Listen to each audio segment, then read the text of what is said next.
La SNEL fâchée contre la DGI, les agents de la Société nationale d'électricité ont initié ce vendredi un arrêt de travail pour protester contre la saisie depuis quelques semaines de leur compte par la Direction générale des impôts. Le détail, vous le aurez dans ce journal. Et puis nous parlerons également économie avec un invité sur ce plateau, Samuel Yamungu. Il est entrepreneur. Avec lui, nous passerons en revue la série d'initiatives de dédollarisation de l'économie congolaise. Nous irons finalement au Bandundu où la première foire agricole de la ville des Kikwit vient de refermer ses portes. Organisée à l'initiative de l'exécutif provincial, elle entre dans le cadre de la promotion de l'agriculture en cette province à grande vocation agricole. Après les titres, le développement. Bienvenue à tous sur Télé 50. Nous vous le disions tantôt, les agents de la Société nationale d'électricité ont initié ce vendredi un arrêt de travail pour protester contre l'attitude de la Direction générale des impôts qui a saisi leur compte depuis quelques semaines. Ces agents menacent d'aller en grève si le gouvernement central ne s'implique pas le plus tôt possible. Guy Chungu.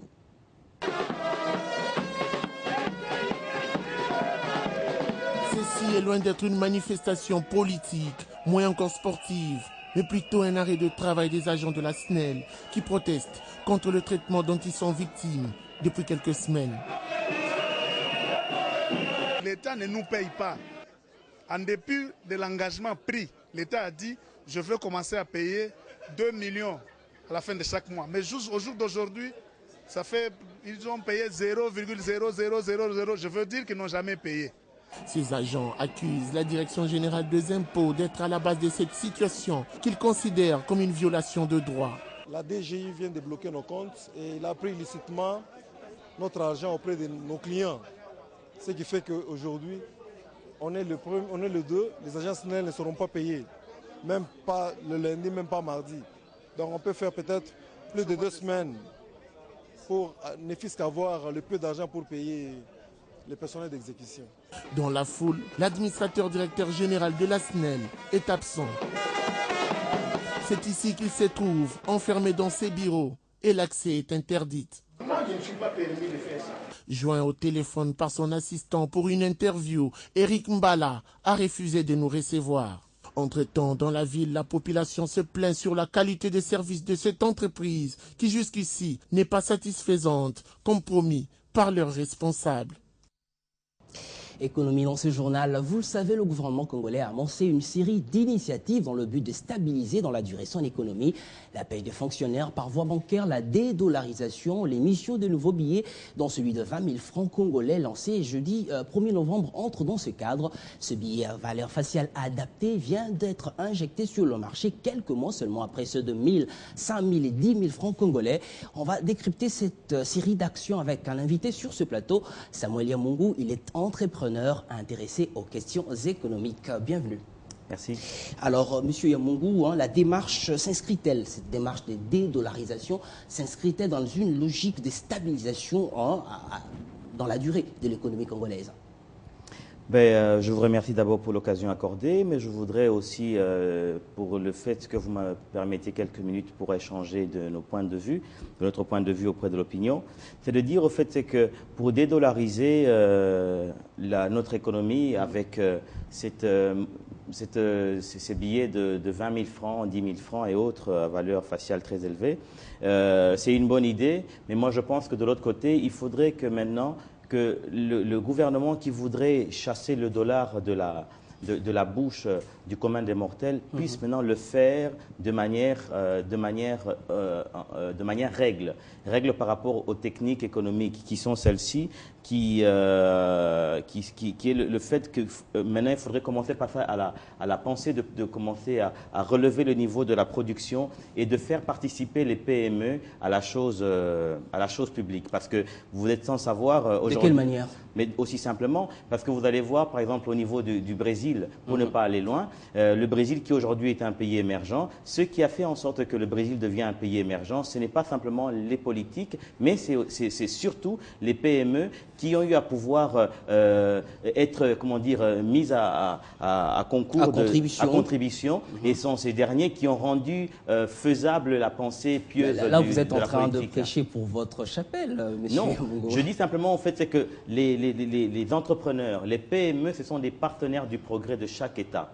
Alors le temps est arrivé aujourd'hui, je pense, que nous pourrons, que notre État puisse commencer à considérer les hommes d'affaires, les entrepreneurs ou les PME comme étant des partenaires du progrès, non pas comme étant autre chose que cela. Ils doivent participer. Alors dans ce cas-là, dans le cas où le gouvernement vous considère comme vous le souhaitez, qu'est-ce qui se passerait? Qu'est-ce qui se passerait? Ce qui se passerait simplement, c'est que si nous avons cet encadrement dont nous avons besoin, c'est-à-dire par rapport à la protection des PME et des petits commerces, vous allez voir que les PME pourront éclore. Parce que pour le moment, l'économie de notre pays est en train de fonctionner sur le plan primaire. Nous devons passer à la dimension secondaire et surtout après nous stabiliser à la dimension tertiaire, celle qui va nous amener à être concurrentiels sur le plan du business global et du business international. Ça veut dire que nous puissions, c'est nous qui allons éventuellement créer des industries. Vous comprenez? Ce n'est pas l'État qui crée l'emploi. L'État crée le cadre pour que les entrepreneurs puissent s'exprimer et ces derniers créent de l'emploi. Et quand ils créent de l'emploi, c'est un gain pour le pays sur le plan social. Et de l'autre côté, avec les industries de transformation sur le plan agricole et autres, nous pourrons commencer à exporter, bien encadré par l'État. Et maintenant qu'on nous considère comme partenaires, on a juste besoin de ce suivi, de ce rapprochement très étroit pour que nous puissions aider le Premier ministre et le Président de la République de pouvoir chasser, comme vous dites, dédollariser l'économie. Parce que maintenant, quand nous allons commencer à exporter à un grand nombre, à une certaine hauteur, l'économie de notre pays sera assise sur des réserves de devises au niveau de la Banque centrale. Et aussi vite que cela, ça pourra se faire, la population n'aura plus besoin de dollars. Même si nous avons des grosses coupures comme des 20 000 francs, il pourrait même se passer que les 20 000 francs ne puissent que servir pour des opérations bancaires. Mais ça ne va peut-être pas circuler dans les échanges de la population. Merci, messieurs Yamungu. Vous êtes entrepreneur, hein, je rappelle, intéressé aux questions économiques. Je vous remercie.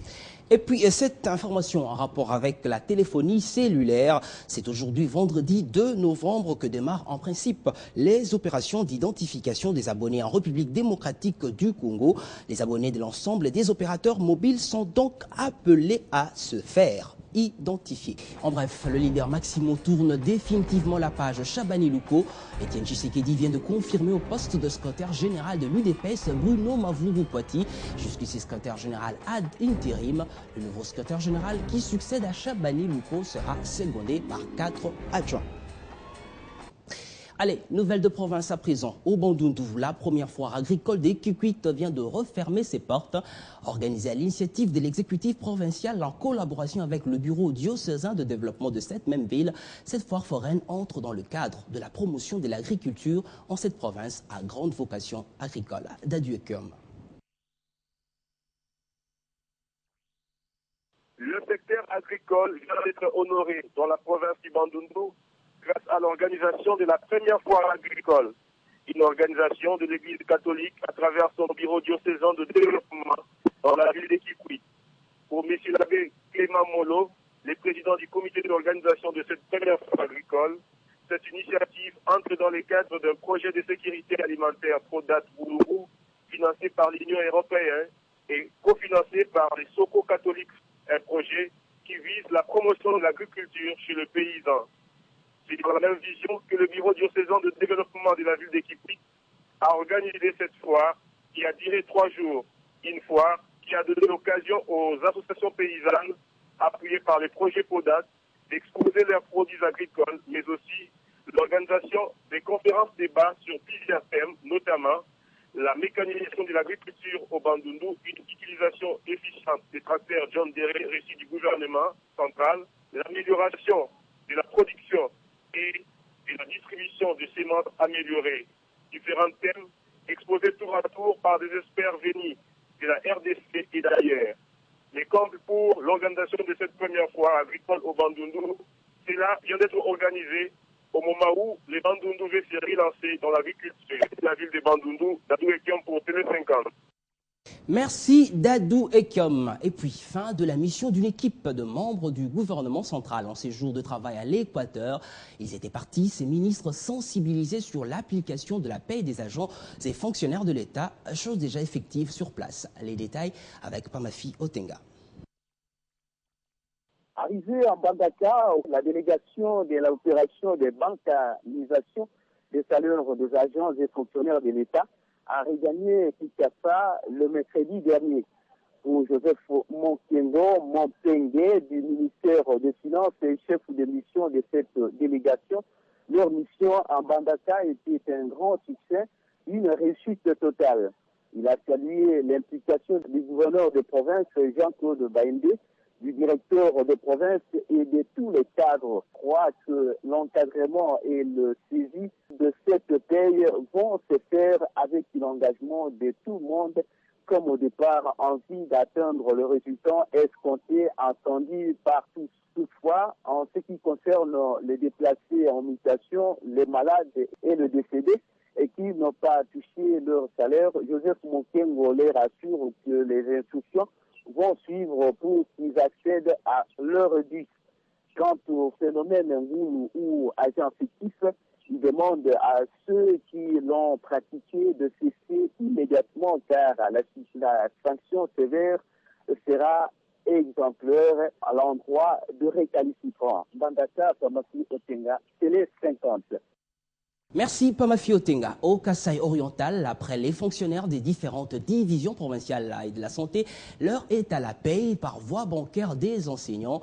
L'opération se déroule normalement dans les banques sélectionnées à la grande satisfaction, dit-on, des bénéficiaires. Crispin Chibunkoufoua pour plus de précisions.